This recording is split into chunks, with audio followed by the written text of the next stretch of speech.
Let's put together everything that we know about polynomial functions for one example where we attempt to factor a function and then sketch its graph. First, we'll use the Rational Zeros Theorem. Any possible zeros of this polynomial are a factor of -6 divided by a factor of +2. And so when we write the possible zeros include plus or minus 1, plus or minus 2, plus or minus 3, plus or minus 6. This is what I would get if I take everything on the first list and divide it by positive or -1. Now let's imagine dividing by positive or -2. That would also include the possible zeros plus or minus 1/2 and plus or minus 3/2. That's a lot of possible zeros to try. Let's just choose one. Let's test the zero x equals 1, which remember corresponds to the factor x minus 1. So in order to test it, I'm going to use long division. I'm dividing our function 2x cubed minus 9x squared plus 13x minus 6 divided by x minus 1. The first term is 2x squared. We multiply that out and then subtract. The next term is minus 7x. We multiply that out by both terms in the divisor and we subtract.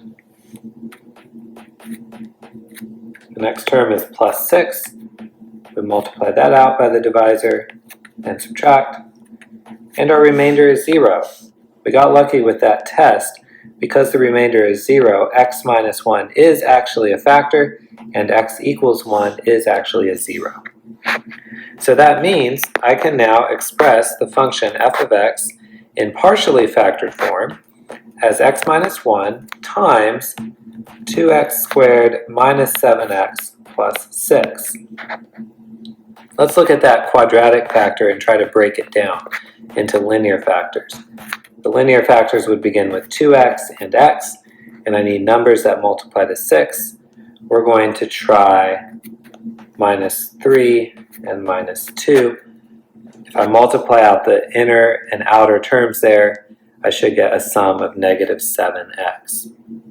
So we've just factored the function. We can use some of this information to help sketch the graph of this function. First, let's note the end behavior of the graph. The end behavior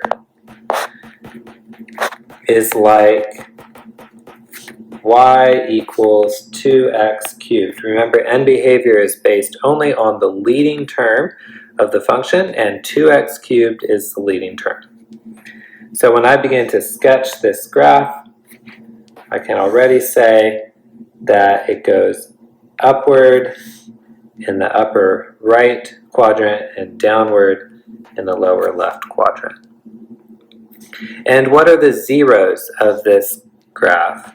Well, the zeros are x equals 1, x equals 3/2, and x equals 2.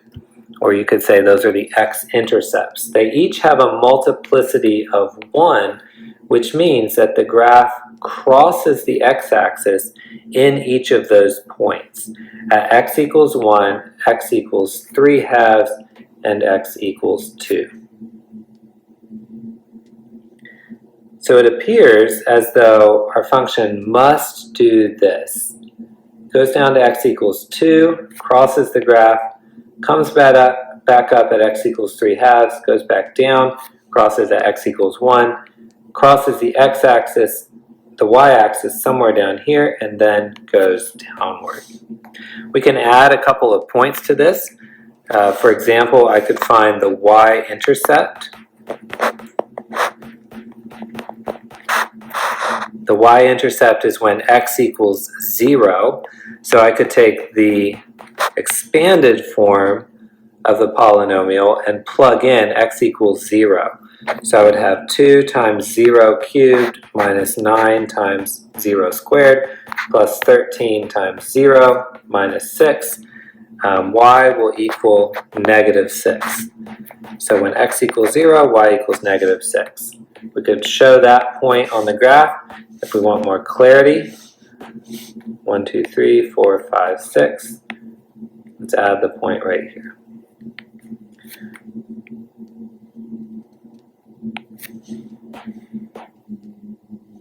All right, here's a fairly accurate sketch of this polynomial function. There's some things that we guessed at once again. I don't know exactly how tall this maximum is or how small this minimum is without using calculus or technology or spending a lot of time trying to plug in more values. So I'm estimating those max and min values, but the rest of the graph is fairly accurate.